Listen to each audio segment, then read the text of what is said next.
Bonjour à tous, bienvenue sur Astro Caca. Alors aujourd'hui, je vais parler des énergies des axes du zodiaque. C'est-à-dire que dans la roue astrologique que vous avez sur votre thème natal ou quand vous étudiez votre thème astrologique en transit, vous avez donc 12 signes du zodiaque, du bélier au poisson, très bien.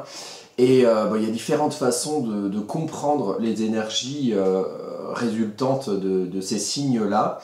On peut étudier ça à la suite, c'est-à-dire qu'en fait, on commence de la naissance du bélier pour arriver à la chose un petit peu amassante, l'amas, taureau, la matière, puis ensuite, tac, on rencontre ce qu'il y a autour, la communication gémeaux, puis on construit son foyer cancer, on s'affirme en tant que soi-même en sortant de son foyer et en faisant ses propres créations personnelles en lion, voilà, ensuite on range les choses et on établit une structure de labeur quotidien pour arriver à faire durer la chose qu'on a créée en lion dans le temps avec le signe de la Vierge, etc. etc. Voilà.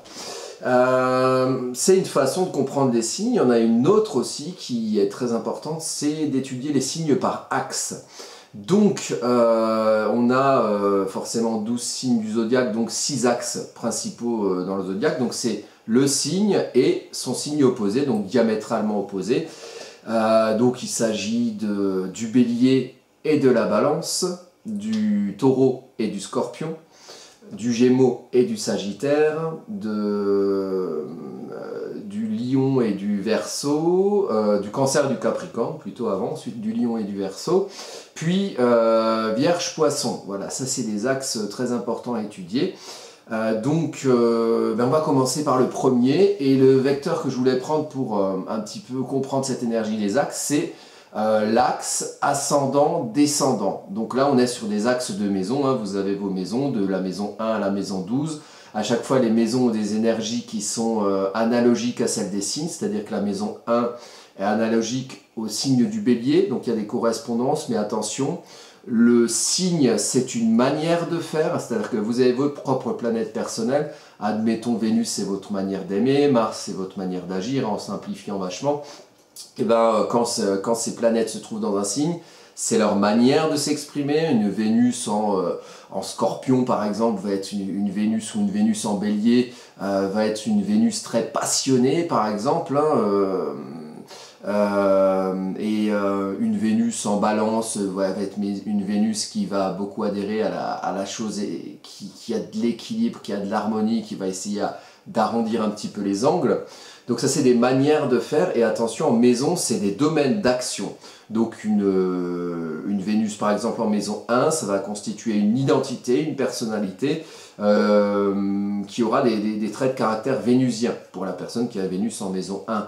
Donc c'est une personne qui va s'afficher dans son identité comme quelqu'un qui va chercher l'adhésion, qui va chercher à comprendre ses valeurs, qui va s'exprimer, on va dire, de manière plus douce que quelqu'un qui a un Mars en maison 1, qui va plus être dans l'action ou la confrontation parfois, voilà, enfin des énergies martiennes. Que vous compreniez bien les énergies inhérentes aux signes et aux maisons et ne pas confondre. Donc moi je choisis l'axe de l'ascendant et du descendant pour étudier les axes de signes, parce que ça me semble... Alors bref, pourquoi j'ai fait ce choix-là? Parce que l'ascendant, ça constitue une énergie d'apprentissage. C'est pas une énergie innée, comme le soleil qui constitue, si vous avez votre soleil en bélier par exemple, vous aurez une nature au commencement des choses, à l'action, peut-être à être facilement ou naturellement un leader, ou quelqu'un qui est capable de faire à son idée. Ça c'est naturel, alors que l'ascendant c'est une énergie d'apprentissage. C'est, si vous voulez, quand vous incarnez dans cette vie, voilà, à condition que vous croyez aux réincarnations, après chacun fait comme il veut, vous incarnez dans cette vie, vous arrivez avec un ascendant bélier, ça tombe bien, c'est cet axe que je vais étudier, bélier-balance, dans cette vidéo. Et ensuite on fera d'autres vidéos avec tout le reste des axes. Vous incarnez avec un ascendant bélier, ça veut dire que dans votre vie, on vous demande l'apprentissage global de cette énergie bélier. Évidemment, mieux vaut le faire dans la lumière du bélier que dans l'ombre du bélier, à savoir que tous les signes ont des qualités et des défauts. Voilà. Et il vaut mieux cultiver les qualités en général on vit mieux et on arrive mieux à transcender certaines épreuves, ce qui nous évite dans des incarnations suivantes de devoir redoubler et retravailler à nouveau ces énergies avec des planètes rétrogrades, des lunes noires qui seraient éventuellement dans l'énergie bélier. Alors, donc l'apprentissage donc pour comprendre un petit peu l'énergie d'Axe, je pense que le passage par l'étude de l'énergie d'apprentissage est intéressante. Et attention, parce que quand vous avez un ascendant bélier, par exemple, vous avez aussi automatiquement un descendant balance. Et donc là, vous travaillez cet axe dans votre apprentissage. Alors, c'est quoi l'axe bélier-balance finalement? Donc, alors, c'est ce qu'on appelle l'axe de l'identité. Le bélier, c'est le signe de la naissance. C'est le signe où on est dans son œuf et on pète la coquille de son œuf. Donc il y a un côté un petit peu violent, il y a un côté on casse quelque chose, il y a un côté on défonce des portes. Et ça tombe bien puisque le bélier est aussi un objet qui sert à défoncer des portes, hein, comme au Moyen-Âge, un gros tronc d'arbre et on pète des portes avec. Donc on passe, si vous voulez, on passe un mur, on passe quelque chose qui s'oppose à nous et on le traverse. Donc on passe par exemple de la gestation quand on a un enfant, la gestation dans le ventre de sa mère, qui peut être représentée aussi par la maison 12 et par le signe des poissons, où on est en retrait, où on est dans une espèce de truc méditatif, où on essaie de faire le bilan du cycle qu'il y a eu avant, et ensuite, tac, en bélier, on est, et on sort du ventre de sa mère. Et d'un coup, c'est super violent, quoi. Je veux dire, pour un bébé, sortir du ventre de sa mère, c'est super violent. En plus, les premiers trucs qu'il voit, c'est des espèces de machins pleins de sang et de placenta. Enfin bref, c'est pas hyper joyeux, en fait, hein, comme première vision. Parce que, voilà, le bélier, c'est maîtrisé par Mars. Mars, c'est le dieu de la guerre. Il y a un côté violent hein, dans l'énergie martienne, hein, il y a un côté confrontation, il y a un côté guerre, c'est un signe de feu, de commencement puisque c'est un signe cardinal, et d'ailleurs on est dans un axe cardinal puisque la balance c'est aussi un signe cardinal mais en élément air. Donc le bélier c'est un signe cardinal qui commence le feu, qui commence l'instinct, qui naît, qui défonce des portes. Si vous voulez, le signe du bélier, alors là on peut se mettre là on est sur mon site astrocaca.fr, j'y reviens. Si vous voulez commander des thèmes d'ailleurs, hein, là c'est l'été, c'est un petit peu plus calme. Habituellement j'ai pas trop le temps, mais là franchement vous pouvez y aller. Il y a mes prestations en bas et sinon vous avez tout un tas d'articles. Vous cliquez sur tous les articles si vous voulez voir voilà ce que je fais. Et si le format écrit vous convient mieux que le format oral que je propose sur cette chaîne YouTube. Donc voilà, le bélier, après, ce qu'il vous faut regarder, c'est le signe du bélier qui se trouve ici. Vous voyez, c'est un espèce de, je sais pas, on dirait je sais pas, une bite et des couilles un petit peu, hein, mais ce que ça représente en réalité, c'est plutôt la plante qui germe en fait. Vous voyez, quand une plante commence à germer, il y a deux petits bourgeons qui sortent au départ, et c'est ça qui est représenté par l'énergie du bélier, par le signe, le glyphe du bélier. Donc c'est vraiment une énergie de naissance. Alors quand on est avec un ascendant bélier, on a comme énergie d'apprentissage de devoir être de plus en plus habitué, de plus en plus au fait de tout ce qui représente le fait de savoir commencer des choses, s'imposer à son idée. C'est une énergie de feu, donc une énergie d'instinct. Donc l'apprentissage du fait de démarrer des choses à son idée, éventuellement de se confronter et d'avoir le courage de se confronter par son idée, par ce qu'on veut commencer, à un univers ambiant. Mais avec le bélier, il faut y aller, il faut naître, il faut casser sa coquille et il faut générer des choses, il faut démarrer des choses. Quand on a un ascendant bélier, nécessairement, on a un descendant balance. Alors, qu'est-ce que le descendant? Le descendant, c'est le point le plus fort de la maison 7. Vous voyez, ici, vous avez la maison 1 en bélier, vous avez la maison 7 en balance, et en général, vous avez, si vous êtes, je sais pas, 1 degré du bélier, vous avez un AC ici qui constitue l'ascendant, et vous avez une espèce de flèche en gras qui va constituer le descendant. Voilà, en général, c'est pas marqué hein, sur les thèmes que vous allez faire sur astrothème, astro.com ou autre. Hein. Donc, l'énergie du descendant, ça représente l'énergie dans laquelle vous devez être dans votre rapport aux autres. Attention, le descendant, ce n'est pas les autres, c'est vous. C'est vous dans le rapport aux autres et dans le point le plus puissant de la maison 7. L'ascendant, c'est le point le plus puissant de la maison 1, qui représente la personnalité, l'identité, le véhicule social, c'est-à-dire quelque part ce que les autres voient de vous aussi, contrairement au soleil qui est la nature profonde, qui est le moteur, c'est ce qui est naturel. L'ascendant, c'est une énergie d'apprentissage. Et le descendant, pareil, c'est une énergie d'apprentissage de soi dans le rapport aux autres. Donc dans le rapport aux autres de la maison 7, donc dans le rapport qu'on a avec les gens qui sont en face de soi, dans le rapport qu'on a avec les gens avec qui on contractualise, avec qui on s'associe, et éventuellement avec qui on se marie, puisque la maison 7, elle est la maison du couple, mais du couple officiel, hein, pas des passions amoureuses, vraiment des choses qui sont posées et qui sont officialisées en société. Donc d'où le côté contractualisation, association. Donc c'est les gens avec qui on fait des choses. Et quand on a un descendant ici en balance, c'est qu'on a un ascendant bélier. Donc l'ascendant, c'est le moi. On doit apprendre soi-même à imposer son idée, à démarrer des choses pour se structurer dans son identité et dans sa personnalité, mais dans le rapport aux autres, il est demandé d'apprendre à savoir peser le pour et le contre, à savoir prendre en compte ce qu'il y a en face de soi, ce qu'il y a autour de soi, c'est-à-dire le contexte, c'est-à-dire qu'à un moment donné, dans son rapport aux autres, il faut avoir connaissance et apprendre à avoir connaissance du fait que quand on commence des actions avec son identité bélier, quand on démarre des choses, quand on défonce des portes, il peut y avoir des conséquences. Il y a un contexte autour, voilà, qu'il faut comprendre. Et le descendant balance amène l'ascendant bélier à comprendre ça, à comprendre qu'en fait, très bien, tu dois faire à ton idée, tu dois apprendre à faire à ton idée, tu dois apprendre à démarrer des choses, mais si tu le fais en pensant quelque part qu'à ta gueule et en étant dans l'ombre du bélier, qui peut être d'une caractéristique assez égoïste, hein, puisqu'il fait à son idée, à penser que finalement il n'y a que son idée qui compte et puis le reste, on peut bourriner, on peut faire la guerre martienne, on peut se confronter et on s'en fout, ça va être moins efficace.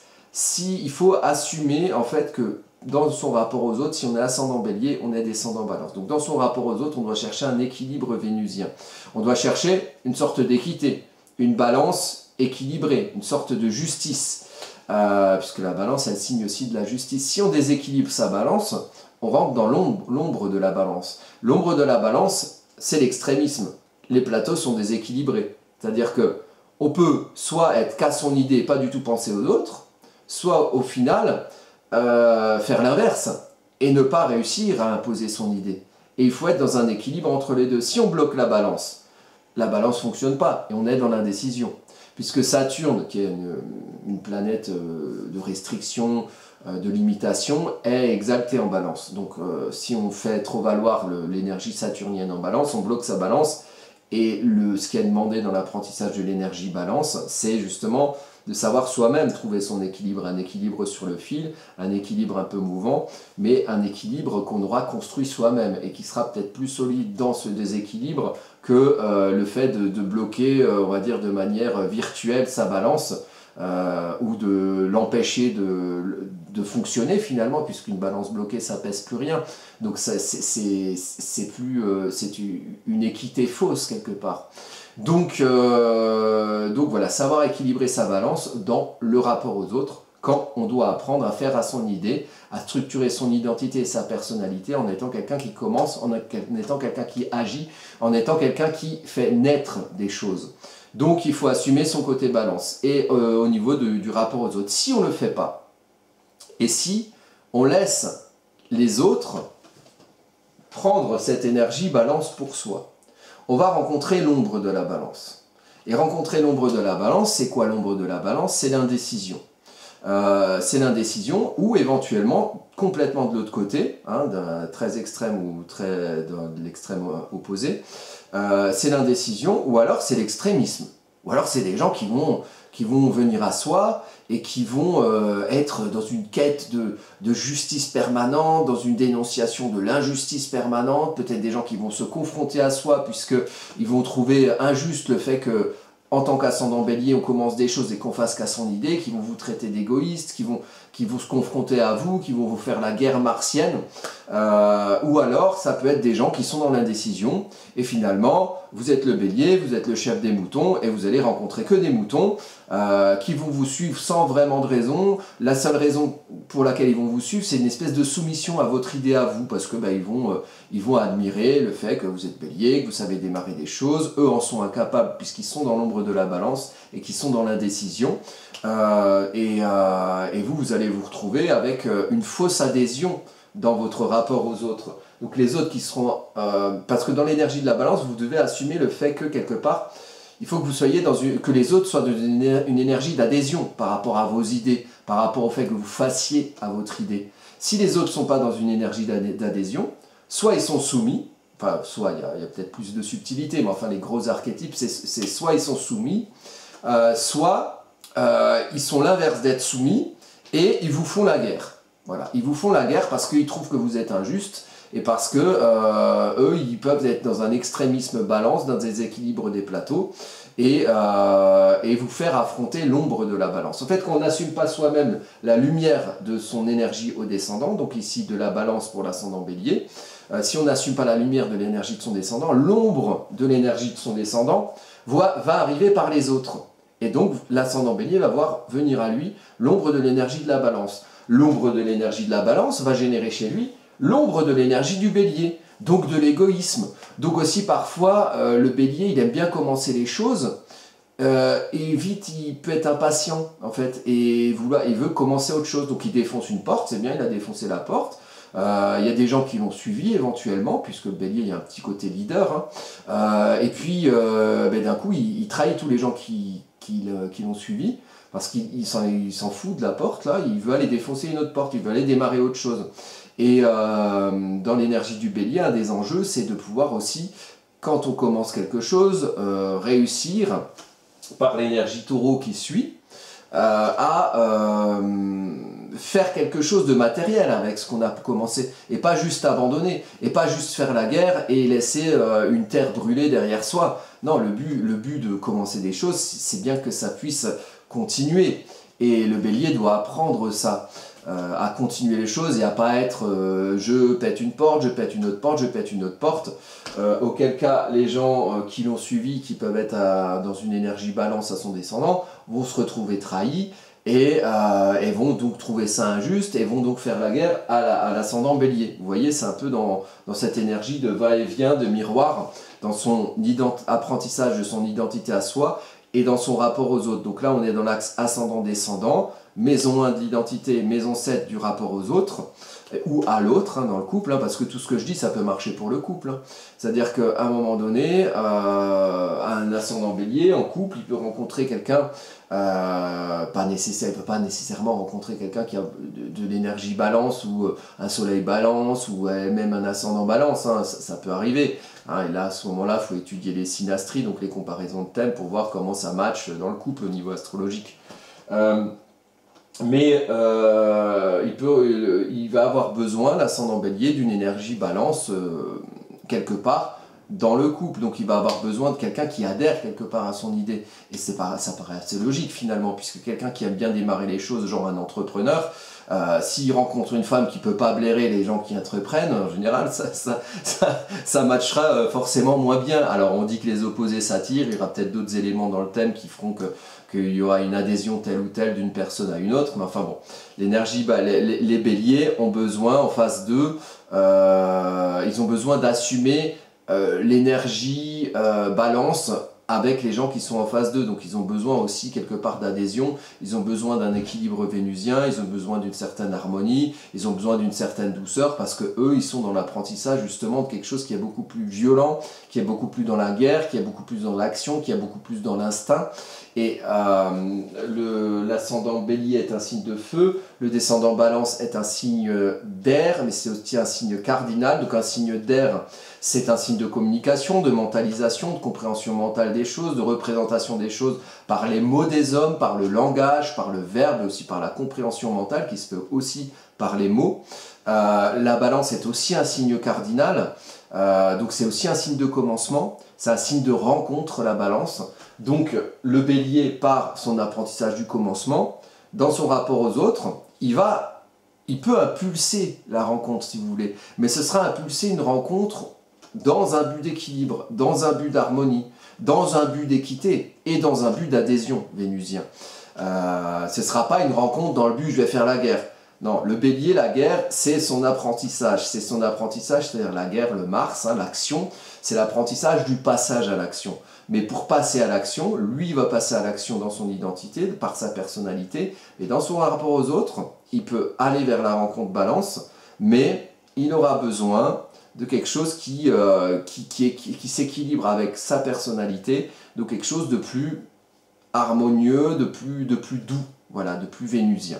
Donc c'est le rapport, on est dans l'axe de l'identité, hein, ascendant bélier, descendant balance, donc on est dans quelque chose du rapport très subjectif, Mars à Vénus.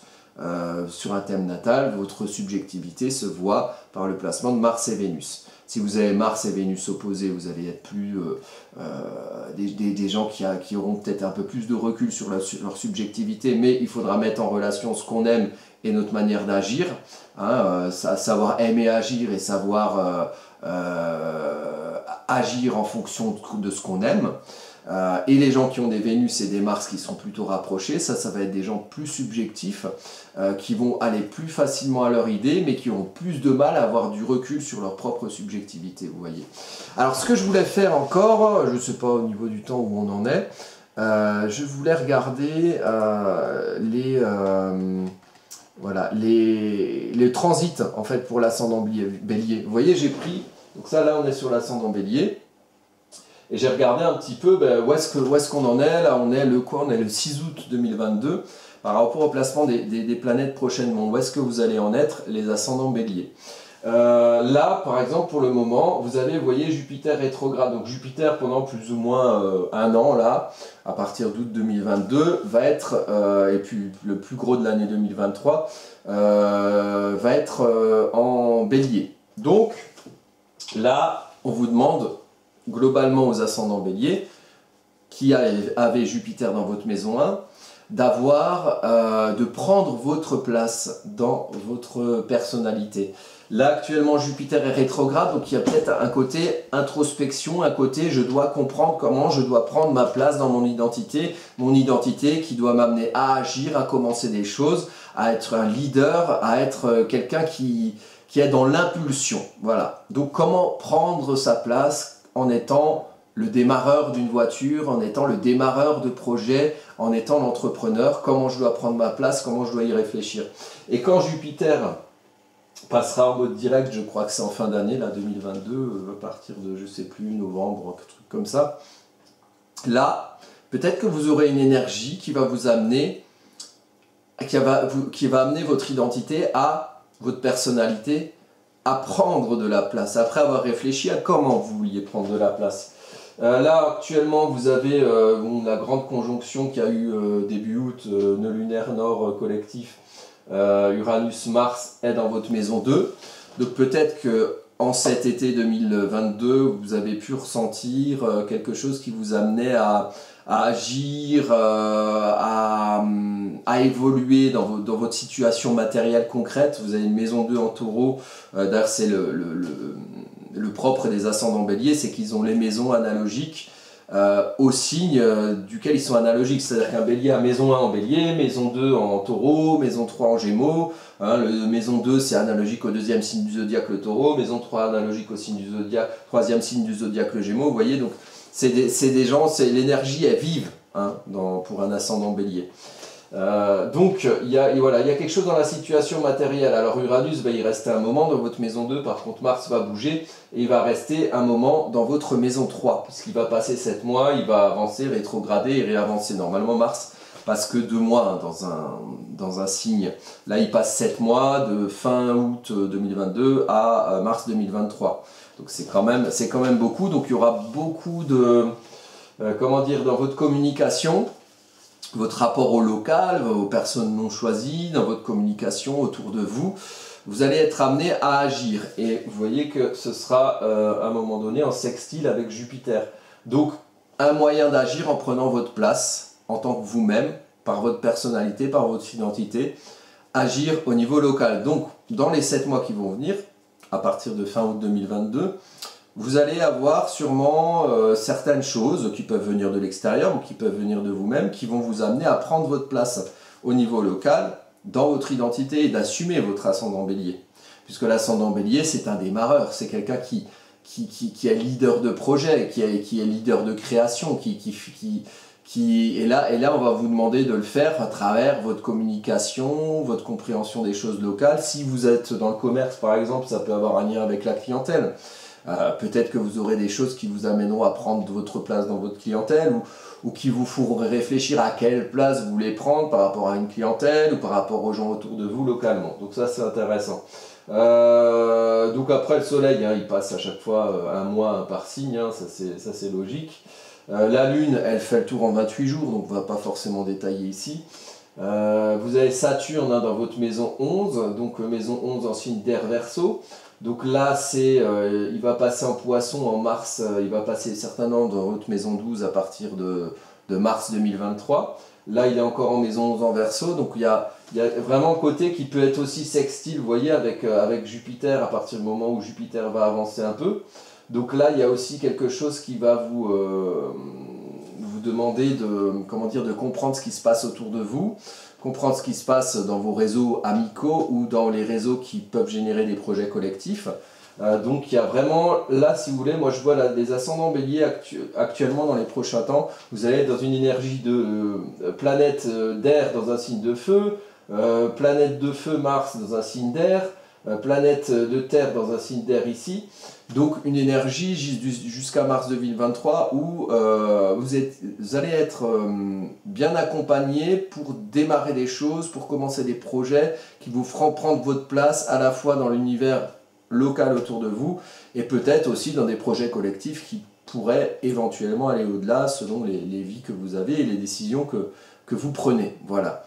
Alors pour terminer juste sur l'ascendant, quand on a un ascendant bélier, on a forcément dans sa vie des choses autour de soi, des épreuves ou des paliers qui nous font travailler cette énergie bélier. Donc des choses qui nous poussent à démarrer des choses qui nous poussent à commencer, des choses qui nous poussent à nous confronter au monde ou aux autres, des choses qui nous poussent à défoncer des portes, à être des sortes de pionniers, à faire naître des choses. Voilà. Et donc ces mêmes épreuves vont nous amener dans le rapport aux autres à rencontrer la quête d'équité, de justice, d'harmonie et l'impulsion de rencontre, hein, puisque la balance est aussi un signe cardinal. On est dans un axe ascendant, descendant, bélier, balance, dans quelque chose qui commence, dans quelque chose de cardinal, dans quelque chose qui démarre. Voilà, ça c'est très important.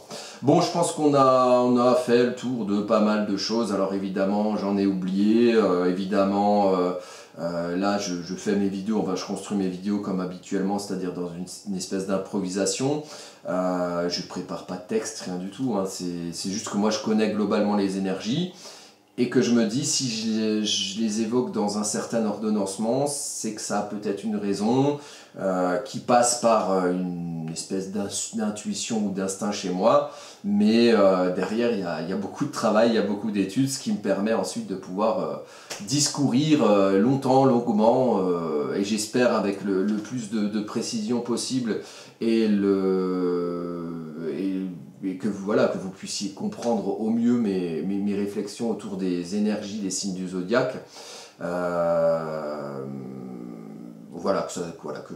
Le but c'est que vous puissiez comprendre et le but aussi c'est que ça puisse être vivant. C'est pour ça que je préfère passer par l'impro plutôt que d'essayer de lire des notes à la con ou je ne sais quoi, hein, ce qui va rendre le format de la vidéo, je pense, un peu plus chiant. Donc eh bien les ascendants béliers, hein, je vous souhaite de bonnes entreprises, de bons démarrages, de belles naissances aussi. Et puis je pense que je ferai, là je vais continuer les vidéos sur les axes ascendant par ascendant. Donc finalement il y aura 12 vidéos, parce que c'est pas pareil d'être un ascendant balance qu'un ascendant bélier, mais ça a permis d'étudier l'axe aussi. Et donc je reviendrai avec ces vidéos, et je pense que d'ici la fin d'année, je ferai une vidéo par ascendant sur les transits de l'année 2023, les choses qui peuvent vous attendre hein, globalement dans les atmosphères qui vous environneront. Voilà, je vous souhaite un très bel été, et puis je vous dis à bientôt hein, pour de prochaines vidéos. Donc la prochaine, ce sera l'ascendant taureau. Voilà, à bientôt, ciao ciao.